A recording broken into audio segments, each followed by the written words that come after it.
Saying I can't is one of the biggest lies you could ever tell yourself. In today's video, not only am I going to shed some light onto why this is, but I'm also going to show you what you can do instead and how to apply it in your daily life or at work. So why do people always say the words I can't all the time? It doesn't matter if you're at work or hanging out with family or friends, there always seems to be a large tendency for people to lean towards saying that they can't do something. Now usually when people say this, what they actually mean is I don't want to, I don't know how, or I'm afraid. So that begs the question, why don't people just say that instead? In my opinion, it's a lot easier to run away from something difficult instead of facing it and trying to work through the problem. Now that said, if it's something that doesn't add any value to your life, then by all means, just walk away from it and pursue something different. But this usually isn't the case. And more often than not, people will say I can't because they want to be removed from an uncomfortable situation as soon as possible. It's a lot easier to remain comfortable when you don't have to do something difficult or new. But you didn't click on this video to find out why everyone else worked so hard at running away from putting out a solid effort. No, you came here to learn how to overcome this for yourself. You came here so that the next time you're faced with a situation where you feel the need to say I can't, you'll be armed with the tools necessary to push on and stand out from the crowd. This one thing is the single biggest contributor to my recent successes in life. You ready? Instead of saying I can't, like everybody else, I say how can I? Was that a little anticlimactic? Probably, yes, but hear me out on this one. Why does the answer to your problems have to be some overly complex and sexy method backed by 50 years of case studies and books written on the topic? There's no reason for me to take a simple concept and make it complicated just to make myself sound smart. The power of saying how can I is simple, but it's extremely powerful. So what is it? What is this method of how can I? It's a mindset shift. You can use it to help reframe your thinking on a problem and put the issues you have into context. Now this is so handy because usually when we are presented with a problem or issue, we immediately get overwhelmed with all the surface level issues and we never dig any deeper. This feeling compounds over time and as a result makes you subconsciously fearful of dealing with future challenging situations. Okay, so all that sounds great, but how does it work? I mean, something so simple can't possibly be the answer to all of life's roadblocks, right? Well, I happen to be a firm believer that this is the answer to most of life's problems. Your entire life is filled with decisions that need to be made daily. Your decision to wake up every morning, what you eat, what you wear, and how you spend your time are all choices that you have to make. So having established that our life is full of daily choices, let's put the power of how can I into practice. So let's say you're at work and your boss adds yet another task to your already full schedule. Now the typical response would be, sorry, I can't do that. This is a default response that honestly, sometimes it does have a place in your life. You can't be everything to everyone at all times, but you shouldn't default to this response every time someone needs something from you. So instead of saying I can't, let's try out the new thing. How can I? Using the power of how can I, you can run through all the issues that are preventing you from accomplishing this task. Additionally, you'll also list out all the variables that affect the desired outcome, including internal resources available, external resources available, and remaining time. All of these variables can be uncovered by using those three little words, how can I? Let's use another example that some of you might be familiar with, or at a minimum, you've probably had some kind of interest in. Let's use the power of how can I when deciding to start a YouTube channel. So if someone were to ask you, why don't you start a YouTube channel? Your immediate response will be, I can't. So now you have to ask yourself, is this really true? Can you really not make a YouTube channel? Or did you mean to say, I don't want to, I don't know how, or I'm afraid? So let's instead use the how can I method, which breaks this problem down into the issues preventing you from starting the channel. You know, we'll go into all the variables affecting your channel, those internal and external resources available, and your time. Okay, so what issues are keeping you from starting a YouTube channel? This can be a very broad category. This can include everything from not having money for camera equipment to lacking the confidence necessary to speak to a camera. Now, for the sake of time, let's stick to these two issues for now, and we'll keep that in mind when going through the rest of the exercise. Okay, so let's first figure out what internal resources that we have to use. So what are they? Well, internal resources are the things that you have readily available at your disposal. Okay, so what internal resources do you have around you? What can you identify to help you to overcome the issue, which is starting the channel? Now keep in mind, internal resources don't have to be physical objects that you own or have access to. These can also be your unfair advantages that you already possess. Maybe you have some experience with editing videos in the past, or you've done some public speaking classes. You know, any pre-existing knowledge or skills that you possess, this is an internal resource that you can use to help you to overcome your issue or problem. In the example of starting our YouTube channel, we'll use a physical object that we already own to help overcome the issue of not having money for camera equipment. You'll use your phone. Pretty much everyone has a phone these days, and with that phone, you can research, script, film, edit, and post videos to your channel. So now let's look at our external resources. Well, what are those? Well, those are the things that we we don't have readily available at our disposal, but they are things that we have access to that can help us to solve our issue. Some of the most powerful external resources that we have include search engines like Google and YouTube. Yes, I know this seems obvious, but I think we take for granted just how many people don't think this way. If they can't find the right answer to their issue using their own internal resources, well, they just give up and declare the problem unsolvable. Some other external resources you might have but haven't thought about are maybe the people you have access to. Co-workers, acquaintances, friends, family. These are all the people that you can use to help to solve your issue. Now, I understand and will freely admit that relying on others to help solve your issue is sometimes incredibly frustrating. People have their own jobs and lives to live and aren't always willing to stop everything they're doing to help you. That's why they're considered a resource and not the end all to solve your problem. So going back to our example of starting a YouTube channel, you still have the issue that you don't have the confidence necessary to speak to a camera. For considering I had this exact same issue, I'll tell you what I did. I went to YouTube to get some speaking advice. Then my poor wife volunteered to listen to me practicing speaking from a script over and over and over again. Well, what if you don't have a wife to listen to you while you practice? Do you just give up? No. Remember, you say, how can I?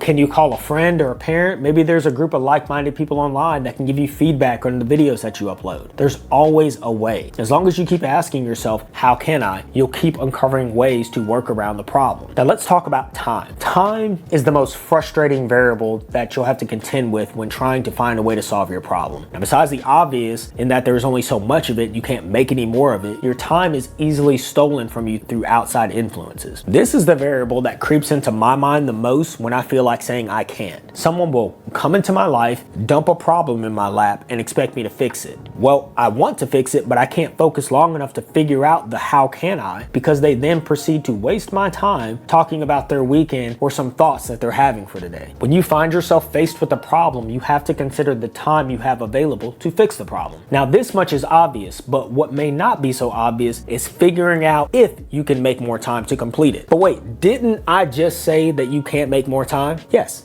I did say that. You literally can't make more time, but what you can do is reallocate your time that you have available. Ask yourself, how urgent is this new problem? Can you steal time from something else? Can you request an extension on a deadline? Maybe you can get it started and then hand off the rest to someone else at a later time so you can speed things up. Maybe there's some tool that you can use or you can buy to help you regain more of your time. Now, back to our example, how much time will it take for you to work on that YouTube channel? Can you devote 2 hours each day? Maybe save your work for the weekends only. Can you film and edit in batches? Are there any AI-based tools that you can use to speed up the process? The options are limited only by your imagination and budget. Using this method is insanely powerful and can quickly level up anything you set out to. I use this all the time at home and work. At work, I often get problems dumped in my lap that others either can't figure out or can't be bothered to do themselves. Now, I could say, well, that's not my job, and hand it right back to them. But sometimes it works out better that I find a way to make it happen so that I can move forward. Not only does this set the standard that I am a competent person that can be counted on, but I'm training myself on my ability to solve problems quickly. All of this practice that I'm getting in at work on making myself a better, more efficient person, I can use these lessons for future solo endeavors if I so choose. Now, at home, with this strategy is useful in any scenario that you can think of, whether you're trying to plan a family vacation or a night out with friends and family. Just asking how can be useful in framing what you can and can't do with all the variables given.